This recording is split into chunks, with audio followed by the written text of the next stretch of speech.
Bride এখানে আমাদের বলে যে আমি রিচুয়ালস কমপ্লিট করেই এক্ষুনি চলে আসবো, তোমরা একটু ওয়েট করো। এখানে দেখো ব্রাইডের শাড়ি দুপাট্টা ভীষণই সুন্দর ছিল, কাস্টমাইজ করে বানিয়েছিল।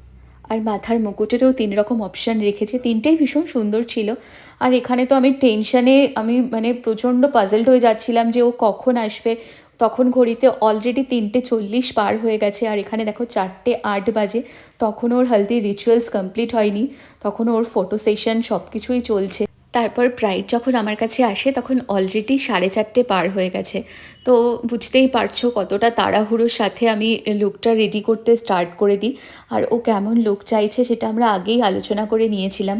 ও আমার কাছে বলেছিল, দিদি আমার আই মেকআপ একদমই কোনো কালারফুল চাই না, আর লিপটা রেড চাই, আর একটা ভরাট কলকা সাবেকি চন্দন তুমি যেটা করো সেটাই আমাকে করে দিতে হবে।